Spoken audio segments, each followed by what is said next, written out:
5장. 하나님께서 모세에게 말씀하셨다.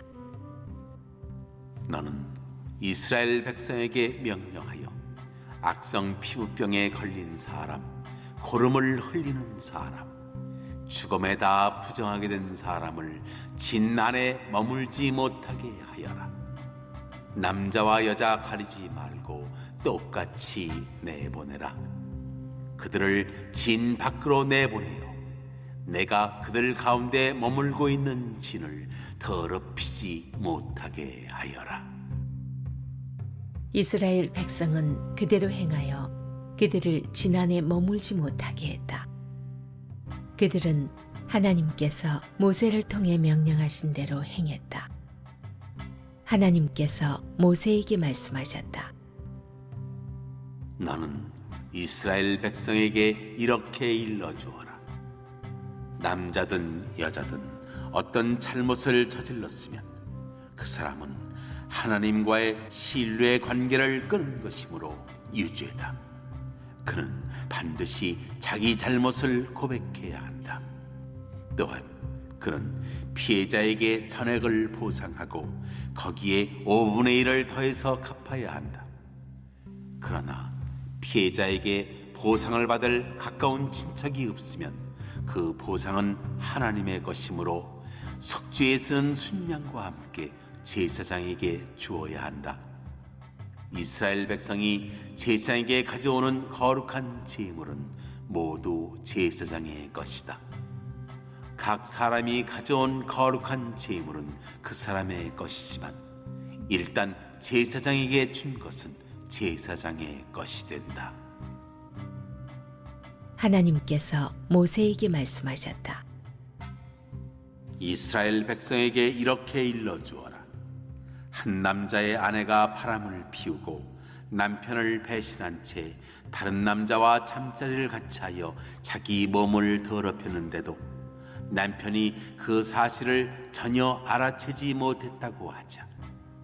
목격자도 없고 현장에서 잡힌 것도 아닌데 남편이 질투심에 사로잡혀 자기 아내가 부정하다고 의심할 경우, 또는 아내가 결백한데도 남편이 근거 없는 질투심에 사로잡혀 의심할 경우 남편은 자기 아내를 제사장에게 데려가야 한다.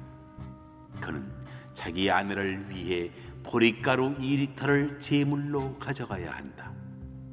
그 제물에는 기름을 부어서도 안 되고 향을 섞어서도 안 된다.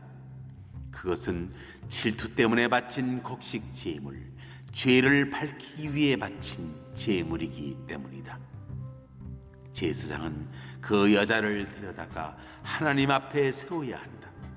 그리고 옹기 항아리에 거룩한 물을 담아다가 성막 바닥에 흙먼지 얼마를 긁어 그 물에 타야 한다.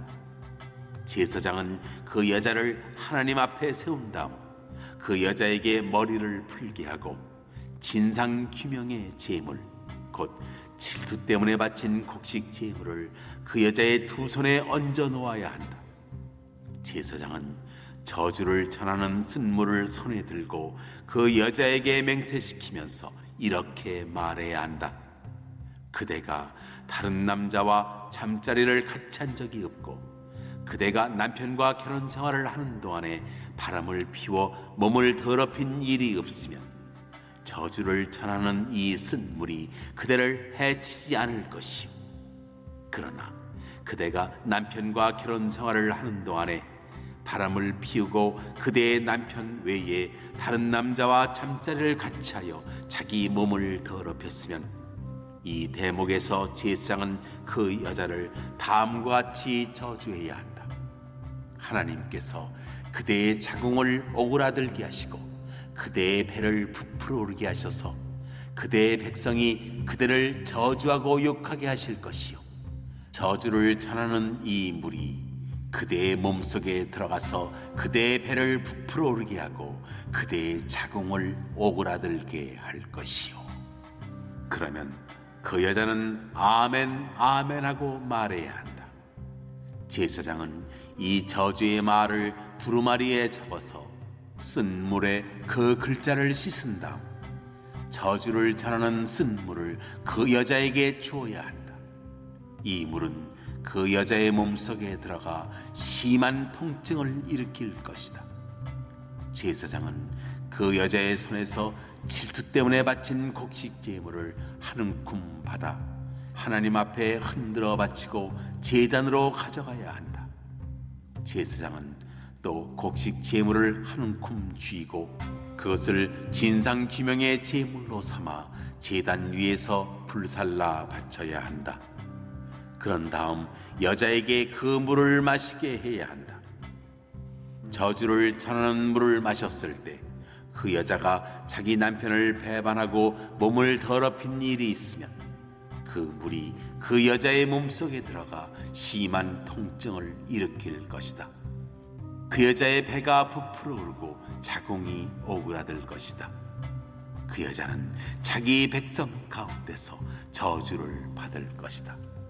그러나 그 여자가 자기 몸을 더럽힌 일이 없고 결백하면 자신의 오명을 씻고 아이도 가질 수 있게 될 것이다. 이것은 질투에 관한 법으로 한 여자가 남편과 결혼 생활을 하는 동안 바람을 피우고 자기 몸을 더럽혔거나 남편이 아내를 의심하여 질투심에 사로잡혔을 경우에 적용되는 법이다. 제사장은 그 여자를 하나님 앞에 세우고 이 모든 절차를 그 여자에게 적용해야 한다. 그러면 남편은 죄를 면하고 그 여자는 자기 죄값을 치르게 될 것이다. 5장과 6장은 잠시 성막과 진영에 대한 이야기가 중단되고 백성들의 정결과 도덕 문제가 논의됩니다. 이어 7, 8장에서 다시 성막과 관련된 내용이 이어집니다. 성막 공동체의 거룩함과 정결을 유지하기 위해 다음 세 가지 중대한 부정결은 즉시 조치를 취해야 합니다. 나병 환자, 유출증 환자, 송장과 접촉하여 부정케 된 사람이죠. 남녀 할 것 없이 이들은 모두 진영 밖으로 추방됩니다. 왜냐하면 그들은 진영에 심각한 오염을 발생시키기 때문이죠. 하나님께서는 내가 그 진영 가운데 거한다. 곧 성막에 임재해 계신다고 말씀하십니다. 이는 진영의 오염이 즉시 하나님의 거처인 성막의 오염을 발생시킨다는 것을 말해줍니다. 따라서 그런 강력한 오염원들은 즉시 진영 밖으로 내보내야 합니다. 레위기 13장 45절 이하의 법과 마찬가지로 민수기는 나병으로 확진된 사람을 진 밖으로 내보내라고 명령합니다. 나병의 원문인 차라하트는 한센병, 예전에 나병 혹은 문둥병으로 불렸죠. 한센병으로 볼 수 없습니다. 레위기 13장은 차라하트의 여러 피부병 증상을 설명하는데 나병과는 거리가 멀죠. 따라서 악성 피부병이 더 나은 번역인데 편의상 나병이라는 일반화된 용어를 그대로 사용하겠습니다. 나병은 송장과 더불어 가장 심각한 부정결을 발생시켰습니다. 나병 환자가 진 밖으로 추방된 뒤에 하나님 은혜로 피부가 온전해졌다면 철저한 정결 절차를 밟는 것은 물론 속건제 어린 순양을 추가로 바쳐야 했습니다. 이런 악성 피부병 환자의 정결 절차 중 백향목과 홍색실, 우술초가 사용되는 의뢰는 사체 접촉에 의한 부정결을 씻는 절차와 거의 동일합니다. 레위기 14장 4절 이하, 민수기 19장 1절 이하 참조하세요. 속건제 요구가 암시하는 바는 그 악성 피부병이 일종의 저주의 징표로서 부지 중에 믿음의 위반, 곧 하나님과의 약속을 거스리는 죄를 범한 결과일 수 있다는 것이죠. 바로 이런 이유로 엄격한 배상 제물과 철저한 정결 절차가 요구되었을지 모릅니다. 그 외 송장과 접촉한 사람은 심각한 부정을 탔기 때문에 역시 진 밖으로 나가야 합니다. 송장과의 접촉은 다양한 방식으로 발생하는데 민수기 8장, 19장, 33장에서 더 자세히 다룹니다. 유출병 환자도 추방 대상입니다. 이렇듯 민수기 5장 2절에 의하면 나병 환자, 유출이 있는 자, 시신과 접촉한 자는 누구든 진 밖으로 나가야 합니다. 진영 내에서 죽은 사람을 만졌거나 혹은 장례가 발생해서 장례식에 참여한 사람들이 진 밖으로 나가는 것은 장례 절차상 시신을 진 밖에 매장했다는 점에서 매우 자연스러운 일이었습니다. 이 구절에서 정작 문제가 되는 것은 유출 환자죠. 레위기 15장에는 유출 환자를 진 밖으로 내보내야 한다는 규정이 없습니다. 레위기 15장은 유출 종류와 더불어 유출이 일단 멈춘 사람들에 대한 정결 조치를 규정합니다. 단 유출이 멈추지 않은 사람에 대해서는 명시되어 있지 않습니다. 아마도 장기간 유출이 지속되었다면 오염이 끊이지 않으니 더 이상 집안에 나아가 진영 내에 머물기 어려운 관계로 진 밖에 격리했을지도 모릅니다. 이렇게 보면 민수기 5장 2절에 유출이 있는 사람은 단순 유출이 아닌 만성 유출병 환자를 가리킬 것입니다. 5절로 8절입니다. 성막 공동체 성결을 위협하는 심각한 의식적 부정결 문제를 즉시 해결하라는 지침에 이어 도덕적 오염이 또한 시급히 조치를 취해야 할 문제로 거론됩니다. 그것은 이웃에게 물질적인 피해를 입혀서 속건제가 요구되는 상황이죠. 이것은 공동체의 무리를 일으키고 언약 백성들의 결속을 와해시키는 범죄 행위로 진영을 무질서하게 만듭니다. 그는 지은 죄를 자복하고 그 죄값을 온전히 갚아야 합니다. 죄값이란 피해자에 대한 금전 배상을 의미하죠. 속건제 규정은 이 경우 원금의 5분의 1, 즉 20%를 더하여 배상하도록 명령합니다. 현재 본문이 왜 많은 도덕적 범죄들 중에 굳이 속건제가 요구되는 사례를 거론하는지는 이해하기 어렵습니다. 어찌되었든 사회 구성원들 간에 발생한 파렴치한 물질적인 범죄는 공동체 전체에 중대한 위협이 되는 대표적인 사례일 수 있습니다. 레위기 5장 14절 이하에서 확인되는 바와 같이 속건제가 요구되는 경우는 첫째, 무의식적으로 여호와의 제산, 즉 성물을 침해했을 때, 예를 들어 부지 중에 성물을 먹은 경우, 만일 고의로 성물을 먹었다면 중벌에 해당하죠. 레위기 22장 보세요. 그 경우고요. 둘째, 남의 재산을 교묘히 찬탈한 경우입니다. 현재 민수기 5장 5절 이하에서는 사람의 재산에 피해를 입힌 경우죠. 여호와 앞에서의 서약이나 맹세를 파기하면서 일으킨 타인의 재산 침해는 마알의 범죄로 규정됩니다. 범죄자는 여호와께 신실치 못하여 범죄하는데 이를테면 맡긴 물건이나 전당물을 속여서 탈취한 뒤에 하나님의 이름으로 맹세하며 사실을 부인합니다. 물건을 잃어버렸다거나 속임수죠. 자신이 물건을 맡은 적이 없다고 발뺌하거나 도둑질이죠. 나아가 이웃에 모종의 압력을 가하여 강탈하는 착취죠. 또한 물건을 주운 뒤 거짓으로 하나님께 맹세하여 시치미를 뗄 수 있습니다. 이러한 거짓, 사기, 불의한 분실물 습득은 맹세가 수반되므로 하나님의 이름을 모독하는 행위입니다. 이것이 칼을 든 강도짓은 아니지만 교묘한 합법적 수단으로 이웃으로부터 부당한 이익을 취하는 행위죠. 예를 들어 임금 착취나 임금 체불과 같은 범죄라 할 수 있습니다. 범죄자는 그 물건을 주인에게 돌려주되 원금의 20%를 더하여 배상금을 물어줘야 합니다. 이어서 범죄자는 성소에서 정한 값에 맞는 순양을 성소에 가져가 속건제로 바쳐야 합니다. 여기서 재산상의 피해는 벌금이 불과 원금의 20%에 지나지 않으며 추가로 순양 한 마리를 성소에 바칠 뿐입니다. 대조적으로 출애굽기에서 양이나 소를 도둑질한 죄의 벌금은 4배 혹은 5배입니다. 즉 양을 한 마리 훔치면 4마리를 갚아야 하고요. 소를 훔치면 5마리를 갚아야 합니다. 이런 차이가 나는 이유는 속건제로 문제를 해결하는 경우 범죄자가 훔친 양을 되돌려주며 자수를 했기 때문일 것입니다. 한편 본문의 속건제 규정은 매우 적절하게도 레위기에서 1차로 주어진 표준 속건제 규정 5장 14절 이하에 있는 표준 속건제 규정을 보완하는 추가 지침이기도 합니다. 속건제 규정에 따르면 물질적인 배상은 피해자에게 원금의 20%를 더하여 주는 방식으로 이루어집니다. 그러나 현재 법문은 만일 피해자가 사망했거나 부재 중일 경우 어떻게 그 배상을 실행해야 하는지 원칙을 정합니다. 아마도 그 경우 자연스럽게 피해자의 가족에게 배상을 했을 것입니다. 만일 가족 전원이 부재한 상황이라면 가까운 친척에게 그 배상금을 지불해야 했을 것입니다.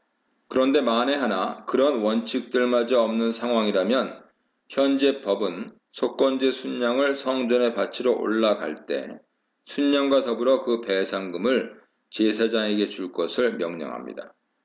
이때 속건제 순양은 제물로 바치고 그 배상금은 제사장에게 돌아갑니다. 속건제는 속죄제와 동일하게 그 순양의 내장 기름 부위, 내장에 붙은 기름, 두 콩팥 간엽이죠.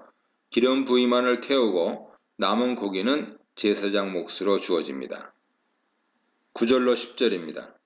속건제 규정은 속건제 배상금이 제사장에게 돌아가는 상황에 대한 이야기와 더불어서 마무리되고 뒤이어 속건제와 무관한 제사장의 성물에 대한 규정이 추가됩니다. 그러나 이건 역시 제사장 몫으로 돌아가는 백성들의 봉헌물, 거제에 대한 지침이므로 속건제 규정과 함께 묶이는 것이 이상하지는 않습니다. 이것은 분명히 제사장에게 돌아가는 음식 봉헌물, 즉 소제물인 것으로 보입니다. 10절에서 각 사람은 제사장을 말하는 것이 분명하죠. 따라서 이는 각 제사장이 자신에게 봉헌물로 주어진 것을 잘 간직해야 한다는 뜻으로 이해됩니다. 예를 들어 소제물에 밀가루를 바치는 제사장은 한 움큼의 밀가루를 태우고 남은 것은 자신의 몫으로 갔습니다. 이 문단에서는 밖에 대적만이 아니고 자기와의 싸움, 정결만이 아니고 정의, 공동체만이 아니고 한 사람까지도에 대해 묵상해 보시기 바랍니다. 11절로 15절입니다. 성막 공동체의 성적 부정결은 당사자뿐 아니라 진영을 더럽히고 공동체의 안정과 질서를 위협하므로 육신의 부정결과 마찬가지로 심각한 문제가 아닐 수 없습니다.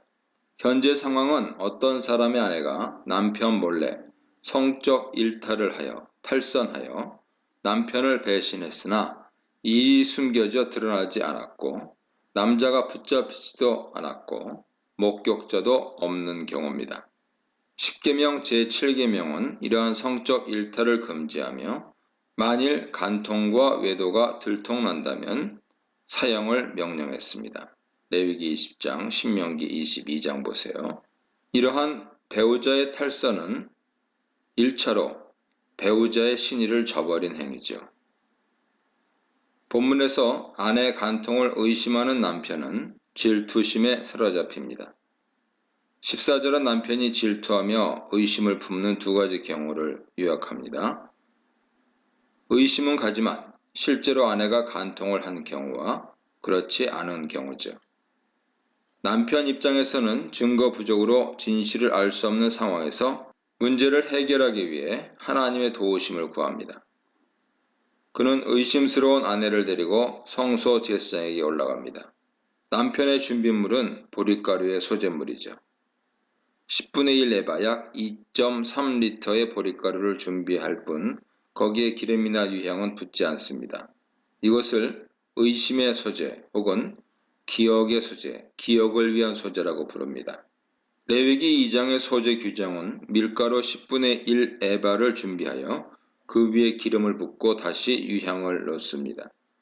감람나무 기름, 올리브유는 대중적으로 사용되었지만 유향은 매우 비쌌기에 이 기본 소재물은 여유가 있는 사람에게만 허용되었을 것입니다. 가난한 사람들은 밀가루 소재보다는 유향이 들어가지 않는 음식 소재물을 바친 것으로 추론되죠. 레위기 2장 4절 이하 보세요. 그러나 의심의 소재는 밀가루보다 저렴한 보리가루를 재료로 삼으며 거기에 유향은 물론 기름도 붓지 않습니다. 이 의심의 소재를 또한 죄를 드러나게 하는 기억의 소재라 부르는 것은 당사자에게 죄를 상기시킨다는 의미입니다. 이것은 죄를 망각했기 때문이 아니라 인정하지 않기 때문이죠.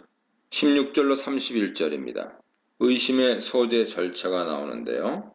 쓴물을 준비하고 그 물의 효력이 어떤가 하는 점, 그리고 쓴물을 제조하는 법, 그것을 사용하는 법이 차례로 나옵니다. 본문에서 아내 간통 여부를 판정하기 위해 의심의 소재가 수반된 시제법은 다음 절차를 통해 진행됩니다.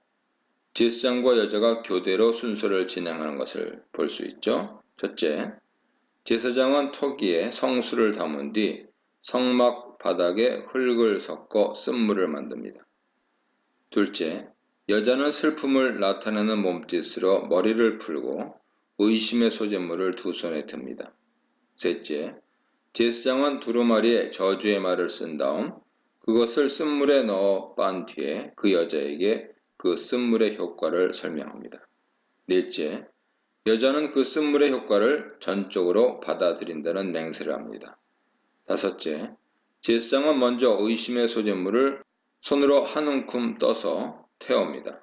여섯째, 여자는 제사장의 지시를 따라 그 쓴물을 마십니다. 여기서 첫 번째 나오는 거룩한 물은, 즉 성수는 분명히 성막 마당에 비치된 물두멍에서 뜬 물입니다. 토기에 담는 이유는 그것을 다 쓰고 난 뒤 깨뜨리기 위함이죠. 레위기 6장 11장 보세요. 제사장은 그 토기 안의 물에 성막 바닥에 티끌을 취해 섞는데 그것이 마당 흙인지 아니면 본당 안의 내성소 흙인지는 분명하지 않습니다. 마당은 일반 백성이 드나드는 장소이기 때문에 성수에 어울리는 흙이라면 거룩한 공간인 내성소 바닥의 흙일 것으로는 추론되지요. 흙을 풀었기 때문에 이 물을 쓴물로 표현합니다. 이때 쓴물이란 실제로 쓰다기보다는 식수로는 곤란한 물이지만 시험을 위해 곤혹스럽게 마셔야 하는 물이고, 또한 그 물을 마시면 죄가 드러나 저주로 이어질 수 있는 물이라는 뜻일 것입니다. 여자가 머리를 푸는 행위는 자신의 처지에 대한 슬픔을 상징할 것입니다. 그녀가 두 손에 보리가루 소재물을 들고 있을 때 제사장은 두루마리에 저주의 말을 쓴 뒤 성수에 담가 빨아서 그것을 저주의 쓴물로 만듭니다. 그 쓴물을 두 손에 들고 제사장은 그 여자에게 그 물이 가져올 두 가지 결과를 설명합니다. 그녀가 그 물을 마신 뒤 창자에 들어갔을 때 만일 그녀가 무죄라면 쓴물의 독성이 아무 효과가 없을 것이나, 만일 유죄라면 넓적다리, 자궁이죠. 넓적다리가 마르고 배, 태반이죠. 배가 부어올라 애를 낳지 못하는 저주를 받을 것입니다. 이 설명을 들은 여자는 아멘 아멘으로 동의하며 받아들입니다. 제사장은 두루마리 위에 저주의 말을 쓴 다음 그것을 쓴물에 빠는데요. 이로써 그 쓴물은 저주의 쓴물, 즉 저주를 불러들이는 물이 됩니다. 제사장이 의심받고 있는 아내에게 그 물을 먹이면 그 물이 효과를 내 유죄 여부를 판정할 수 있게 됩니다. 쓴물을 먹이기 전에 제사장은 여인의 손에서 기억의 소재물이라 칭하는 의심의 소재물을 받아 여호와 앞에 태워 바칩니다. 레위기 2장의 소재 규정대로 제사장은 손바닥으로 보리가루 한 움큼만 떠서 태우고 나머지는 제사장 몫으로 취합니다. 이어 제사장은 그 저주의 쓴물을 여인에게 마시게 하죠. 그 물은 여인의 창자로 들어가 자궁과 태반에 작용하여 앞서 설명한 방식으로 범죄 여부를 가립니다. 만일 그녀의 범죄가 드러나면 자궁이 마르고 태반이 부으며 더 이상 임신이 불가능한 몸이 될 것이며, 이것은 큰 저주의 하나였습니다.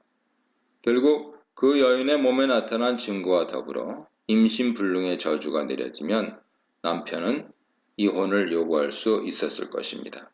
여기서 두어 가지 불편한 질문을 던질 필요가 있습니다. 첫째, 이 시제법은 왜 여성에게만 적용되는가? 만일 남편이 간통 혐의가 있는데 증거가 없다면 동일하게 시제법 검증을 받아야 하지 않는가? 물론 율법은 결혼한 남녀가 간통하다 적발되면 둘 다 죽이라고 명령합니다. 그러나 남편의 간통이 강하게 의심되는 경우 아내는 어떤 조치를 취해야 합니까? 이에 대해 구약율법은 침묵합니다. 따라서 민수기 의심의 소재법은 분명히 매우 성차별적입니다. 둘째, 이러한 시제법은 남편에 의해 악용될 여지는 없었을까요? 어떤 사악한 남편이 무고한 아내와 이혼하기 위해 이 법에 호소할 가능성은 충분했을 것입니다. 셋째, 이혼의 목적과 상관없이 순수하게 간통죄가 의심되어 남편이 시제법에 호소했지만 이를 통해 무고한 여자가 억울한 판정을 받는 경우는 없었을까요? 이런 질문들과 관련해서 우리는 구약 성경과 율법이 고대 중동 지역 남성 중심 가부장 문화 속에서 주어진 것임을 인정해야 합니다. 구약 율법은 역사의 한계, 문화의 한계, 제도의 한계, 지리의 한계 속에서 만들어집니다. 이런 관점으로 여기서 제기된 문제들을 생각해 본다면 일시적으로 다음처럼 정리할 수 있습니다. 첫째, 남편 간통이 강하게 의심되는 경우 별도로 남편 죄의 여부를 판정할 시제법을 시행하지 않았지만 아내는 하나님께 이 일을 직접 호소하여 하나님의 정의로운 판결과 심판을 확신할 수 있다. 실제로 구약 성경에서 우리는 흔하게 하나님의 직접적인 개입으로 죄가 드러나고 그에 대한 징벌이 주어지는 것을 봅니다. 둘째, 의심의 소재법의 악용 여부, 그리고 셋째, 판결의 오류 가능성에 대해서는 이 시제법에는 한 가지 강한 전제가 있음을 고려해야 한다. 비록 시제법의 형식은 현대인 관점에서 의아하지만 구약에서는 바로 이러한 방법을 통한 하나님 판정은 아무런 오류 없이 직접적이고 즉각적으로 주어진다는 확신이 있었다는 것입니다. 같은 이유로 남편이 그 시제법을 악용하는 것은 가능할 수 없었을 것입니다. 바로 이것이 우상에게 의탁한 이방의 시제법과 구약에서 용인된 율법의 시제법의 본질적인 차이라고 할 수 있습니다. 이 문단에서는 성적 죄악을 경고하는 태도, 여성을 보호하는 제도에 대해 묵상해 보시기 바랍니다.